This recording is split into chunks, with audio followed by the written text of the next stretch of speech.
Police যে আজকাল কি করছে, এক সপ্তাহ হতে চললো, এখনও রোজ একই খবর শুনছি যে সুকল্যাণ মাহাতোর মার্ডার কেসে পুলিশ কোনো রকম যোগসূত্র পেতে ব্যর্থ। বুঝলি দিব্যেন্দু, কেসটা মনে হয় আমাদের হাতেই আসবে। আসলে যার মার্ডারটা হয়েছে সুকল্যাণ মাহাতো, ও আমার খুব কাছের বন্ধুর এক বন্ধু ছিল। রাজকে চিনিস তো তুই? হ্যাঁ, তোর বার্থডে পার্টিতে আমাদের তো পরিচয় হয়েছিল। হ্যাঁ, ওই রাজ আর সুকল্যাণ কলেজে থাকাকালীন দুজন একই হোস্টেলে থাকতো।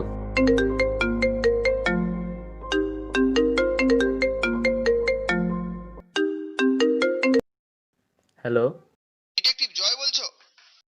হ্যাঁ, হুজ দিস? আমি Sujan Chakraborty, senior officer of investigation department. হ্যাঁ স্যার, বলুন। সরি, প্রথমে আপনাকে আমি চিনতে পারিনি। It's okay. সুকল্যাণ মাহাতোর মার্ডার কেসের বিশ্লেষণে পুলিশ ব্যর্থ হয়েছে, আর কেসটা ডিটেকটিভদের হাতে তুলে দেওয়া হচ্ছে। আমি চাই কেসটা তুমি অফিসিয়ালি টেক ওভার করো। Of course sir, I will try my best. Good luck. Dibyendu, কাজে লেগে পড়তে হবে এবার। দিব্যেন্দু, সমস্ত ডাটা ভালো করে রিড করে বুঝলাম এটা কোনোভাবেই দায়ে পড়ে করা খুন নয়, সম্পূর্ণভাবে পরিকল্পিত মার্ডার। ভিক্টিমের একটা পা ভারী দণ্ড কিংবা রড দিয়ে ভেঙে দেওয়া হয়েছে। মৃত্যুর 5 থেকে 10 মিনিট আগে গলায় হাত করে ভোকাল কোড ড্যামেজ করে দেওয়া হয়েছে। ভেরি স্মার্ট, যাতে জোর করে চিৎকার না করতে পারে। একদমই তাই। শুনে তো মনে হচ্ছে এইসব বিষয়ে দক্ষ কোনো ব্যক্তির কাজ। তাহলে কি বলতে চাইছিস? কোনো সিরিয়াল কিলারের কাজ? সব কিছু দেখে তো তাই মনে হচ্ছে। আমার তা মনে হয় না, কারণ একটা সিরিয়াল কিলারের প্রত্যেকটা ক্রাইমে কিছু বড়সড় মিল অবশ্যই থাকবে। বুঝলাম। এই কেসটা সম্পূর্ণ আলাদা রকমের। এরকম মার্ডার এই তল্লাটে প্রথম। আচ্ছা জয়, মার্ডার স্পটটা ভালো করে দেখলে হতো না? সে তো দেখতেই হবে। কাল সকালে একটু তাড়াতাড়ি ঘুম থেকে উঠিস।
জয়, একটা নতুন ফরেন্সিক রিপোর্ট এসছে।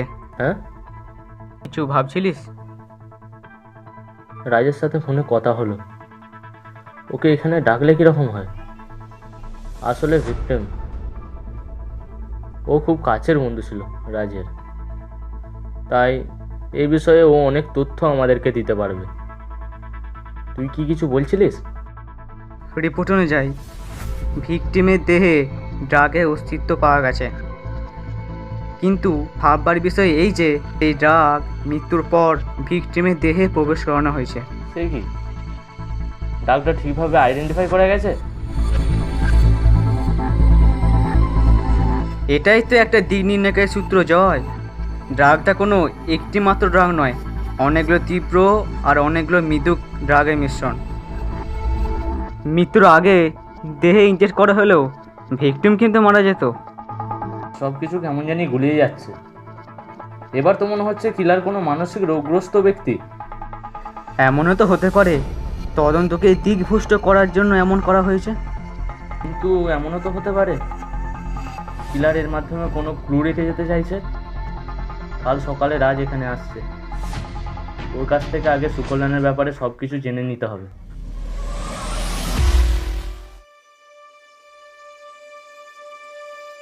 একটা কথা তোকে আমি ফোনে বলিনি।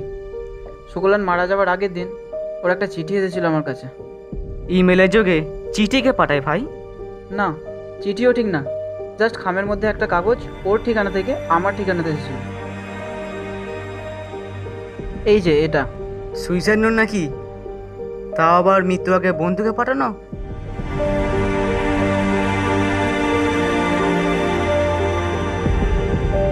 লাল বাক্স? কই দেখি। আমি কিছু না বুঝতে পেরে ওকে ফোন করি, কিন্তু ও বলল ওর দিক থেকে কোনো চিঠি আসেনি আমার কাছে।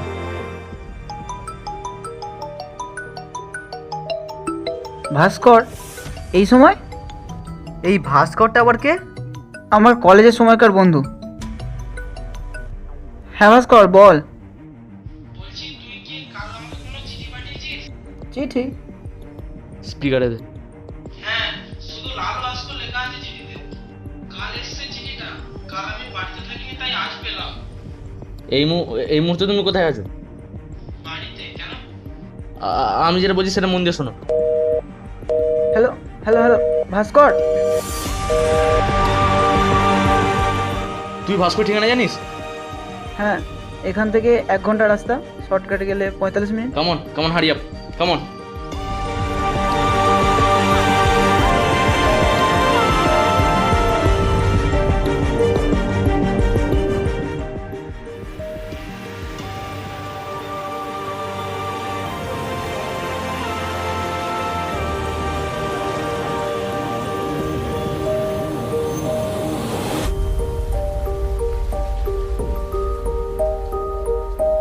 ভাস্কর, এই ভাস্কর।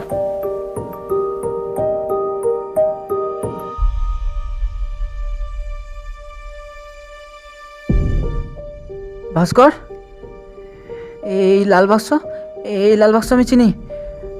খুনির পরের টার্গেট আমি নই তো জয়? জয়, আমার খুব ভয় লাগছে জয়, আমি মরতে চাই না জয়।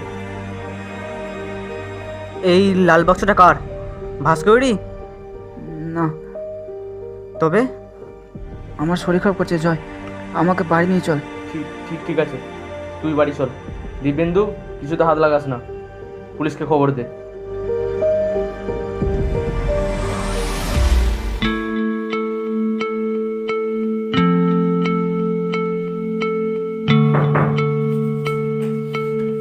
আরে ডাক্তারবাবু, ভিতরে আসুন। আসলে আমি ডাক্তারবাবু নই, ডাক্তারবাবুর অ্যাসিস্ট্যান্ট। উনি একটা কাজে বিজি আছেন তাই আমাকে পাঠালেন। কিন্তু কুন্তলবাবু তো ফোনে এরকম কিচ্ছু বলেননি। আসলে আপনাদেরকে ফোন করার পরেই ওনার একটা আর্জেন্ট ফোন আসে, উনি বিজি হয়ে যান তাই আমাকে পাঠান। ঠিক আছে, বসুন আপনি। Thank you.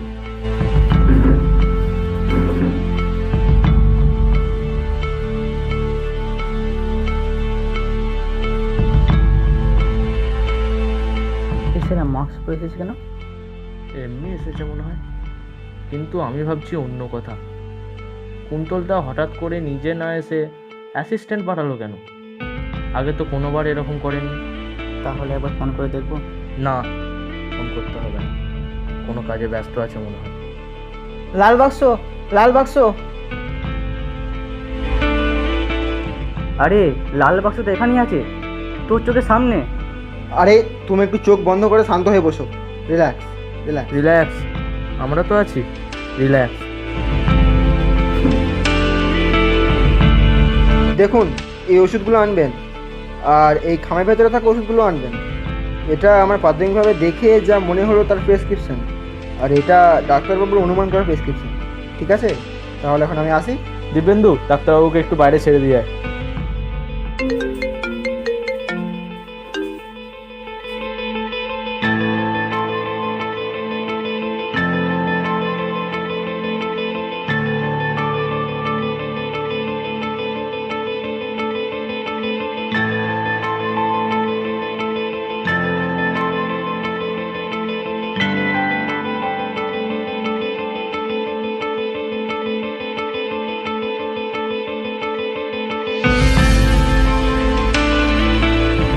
শুনছিলাম যারা মার্ডার হচ্ছে তারা নাকি আপনার কাছের বন্ধু। হ্যাঁ, কলেজ ফ্রেন্ডস।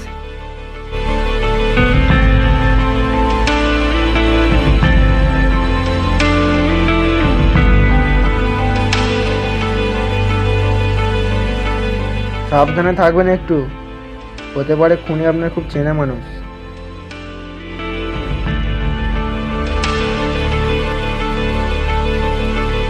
আপনাদের সাথে নিশ্চয়ই খুনির কোনো পুরনো শত্রুতা আছে। সে আমাদের সাথে যাই থাকুক, আপনার তাতে কি? আমার দরকার না থাকলেও এই লাল বাক্সের কিন্তু আপনাকে খুবই দরকার।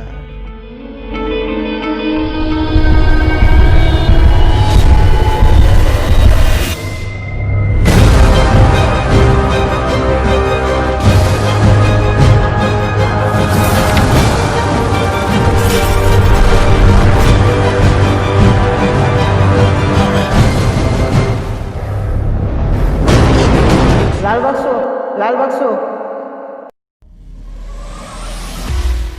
আরে ওষুধগুলো নিয়ে আয়। কিন্তু তুই কুন্তলার প্রেসক্রিপশনটা এখনো খুলিসনি কেন? আরে কুন্তলা ফোন করেছে। কুন্তলদা? হ্যালো কুন্তলদা, বলো। কিন্তু তুমি তোমার একটা অ্যাসিস্ট্যান্টকে পাঠিয়েছিলে তো? হ্যাঁ, তাহলে এটা আবার কি? না থাক, তোমাকে আর আসার দরকার নাই। কি হলো ভাই? আরে কুন্তলা ট্রাফিকে ফেসে গেছে, আর আসতে পারছে না। কিন্তু কুন্তলদা যে বললো কোনো আর্জেন্ট বিষয়ে ব্যস্ত আছে। আমি তো বললাম তুমি তো অ্যাসিস্ট্যান্ট পাঠিয়েছিলে, কিন্তু ও কোনো অ্যাসিস্ট্যান্ট পাঠায়নি। সেরকম হলে নিশ্চয়ই ফোন করতো। তাহলে এটা গেছিল?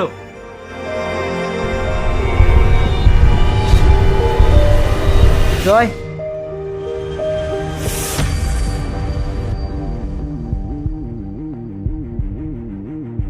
জয়, আমি মরতে চাই না জয়, আমি মরতে চাই না জয়।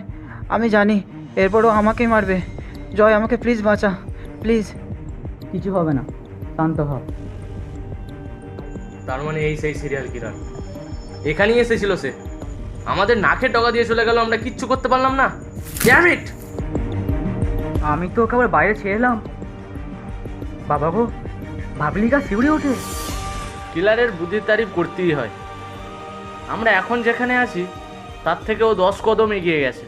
জয়, ওই লাল বাক্স আমাকে মেরে ফেলবে। জয়, আমাকে বাঁচা। জয়, আমাকে বাঁচা। তোর কিচ্ছু হবে না, আমরা থাকতে তোর কিচ্ছু হবে না, রিল্যাক্স। আচ্ছা, খুনির সাথে তোর কিসের সম্পর্ক যে পরের টার্গেট তুই? দেখ, ধীরে সুস্থে বল, কোনো ভয় নাই। জল, জল।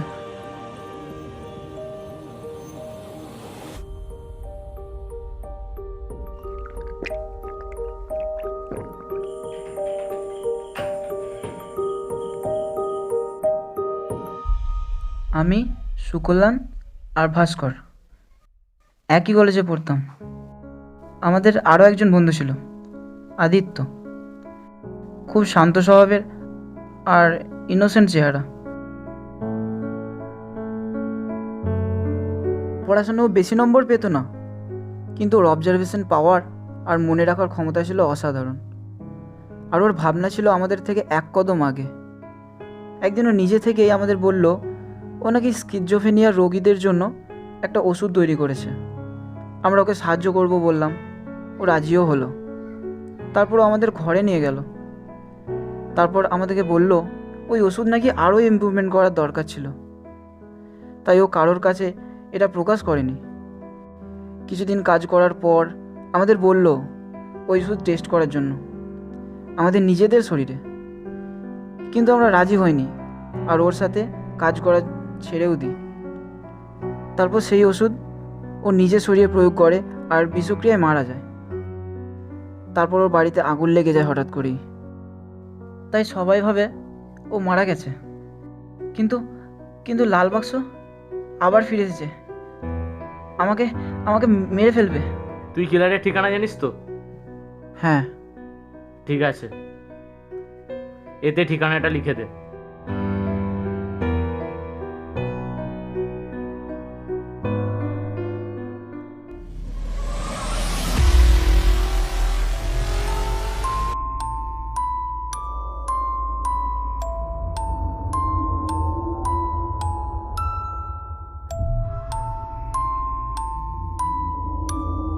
তোর কাছে আদিত্য সান্যালের কোনো ফটো আছে?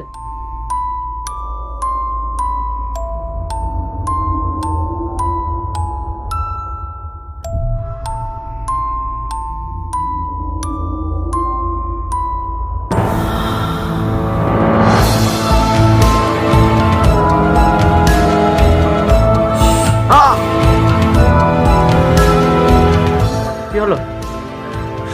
ওইদিকে ওইদিকে কি? বাইরে তো কেউ নেই।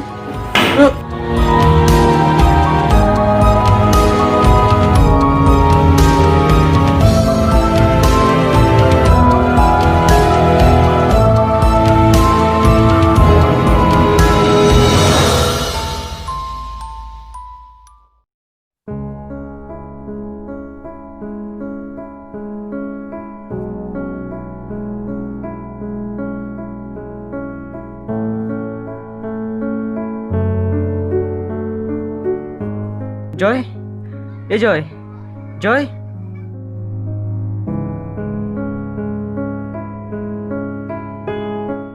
এ জয়, রাজ কোথায়?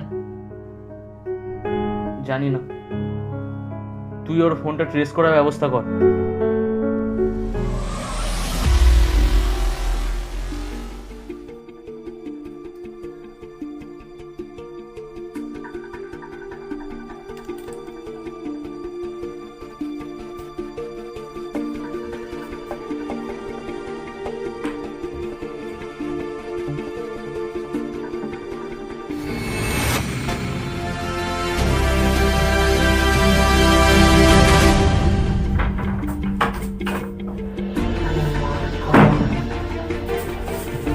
রাজ, এ রাজ, রাজ,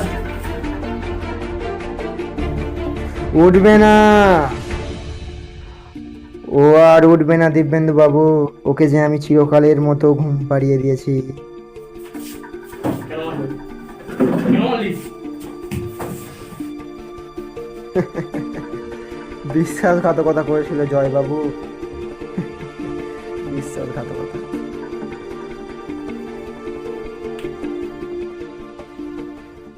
কি বিশ্বাসঘাতকতা? 2 বছর আগের কথা। আমি, সুকল্যাণ, ভাস্কর আর রাজ একই কলেজে পড়তাম, মেডিকেল নিয়ে।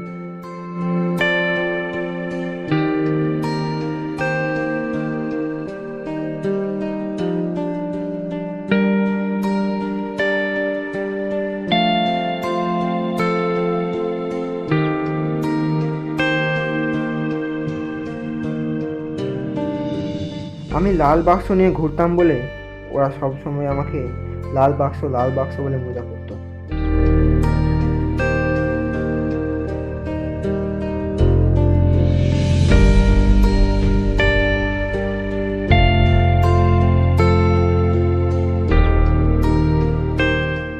তারপর ওরা কোনোভাবে জানতে পেরে গেল যে আমি স্কিজোফ্রেনিয়া রোগের ওষুধ তৈরি করছি।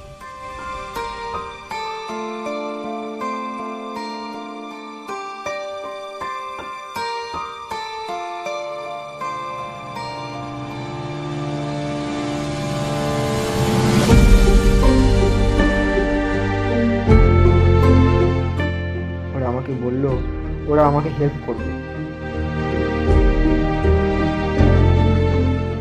আমি ওদের আমার সঙ্গে রেখেছিলাম, কিন্তু কিন্তু ওরা বুঝতে পেরেছিল যে ওষুধ শুধু স্কিজোফ্রেনিয়া রোগকে সারাবে তা নয়। এই ওষুধ বাড়িয়ে দেবে মস্তিষ্কের অপটিমাইজেশন ক্ষমতা, যা প্রায় 50%। তাই এই ওষুধ কতটা কার্যকর তা জানতে আমি নিজের শরীরেই প্রয়োগ করি, আর এটা কাজও হয় সফলভাবে। এক মিনিট, তার মানে তুমি কি স্কিজোফ্রেনিয়া রোগী ছিলে? আচ্ছা দিব্যেন্দু, তোর মনে আছে রাজ আমাদেরকে কি বলেছিল? আদিত্য নাকি ওদের শরীরে এই ওষুধটা প্রয়োগ করতে চেয়েছিল। হ্যাঁ, ও তো বলেছিল। কিন্তু আমার তো তখন মাথায় আসেনি এই ওষুধ তো শুধু স্কিজোফ্রেনিয়া রোগীদের জন্য। সাধারণ মানুষের শরীরে এই ওষুধ কেন প্রয়োগ করা হয়? হ্যাঁ তাই তো, ওদের কারোতে স্কিজোফ্রেনিয়া রোগ ছিল না। তুমি বলো পরে। ওরা নিজেদের নাম যশ খ্যাতি চেয়েছিল ওষুধের মাধ্যমে। ওরা একসঙ্গে আলোচনা করবে যে আমাকে দুনিয়া থেকে করিয়ে এই ওষুধ আর ফর্মুলা দিয়ে দিতে পারে। তাই ওরা একদিন আমার অনুপস্থিতিতে এই ঘরে আসে।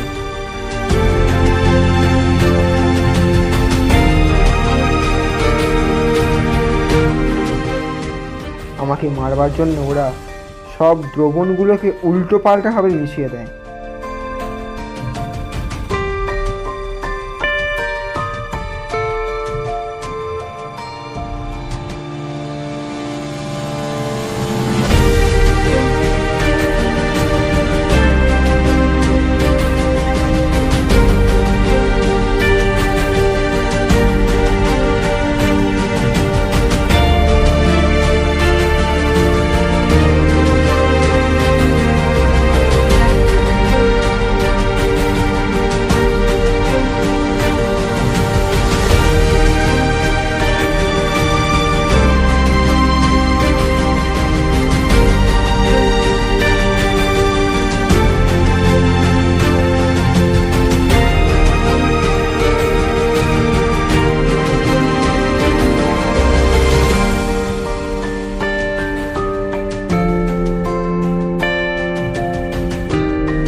আমি আগে থেকেই ওদের মতলব বুঝে গিয়েছিলাম, তাই লাল বাক্সে আমি ওষুধের ফর্মুলা রেখেছিলাম।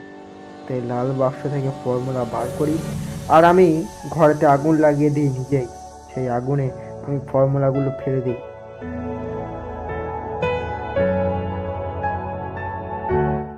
কিন্তু লাল বাক্সটা আমার কাছেই রেখে দিই। এখন লাল বাক্সটার মধ্যে কি আছে? ফর্মুলা তো নিশ্চয়ই নাই, কারণ আপনি নিজেই বলেছেন আপনি সেটা পুড়িয়ে দিয়েছেন। তাহলে এখন বলুন এর মধ্যে কি আছে? এখন সবাই আমাকে খারাপ ভাবে, একজন ক্লিয়ার ভেবে গালাগাল করে, কিন্তু কিছু খারাপ মানুষের অতীত ঘেঁটে দেখলে দেখতে পাবেন একজন ভালো মানুষের চেহারা। জীবনের কিছু পরিস্থিতি তাদের খারাপ বানিয়ে দেয়, তবে প্রত্যেকটা খারাপ মানুষই যে অতীতে ভালো ছিল এমন কিন্তু নয়। যারা দস্যু হয়েও হিরো, ইতিহাস ঘেঁটে দেখুন নাম আছে তাদেরও।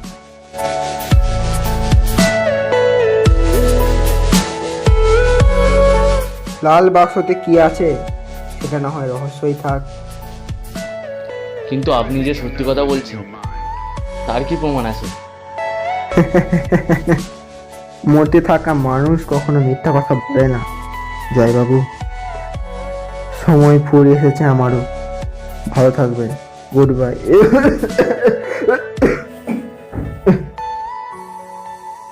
ও সিট, জয়, অ্যাম্বুলেন্স ডাক। ইনি মারা গেলে আমাদের কেস তো অসমতা থেকে যাবে।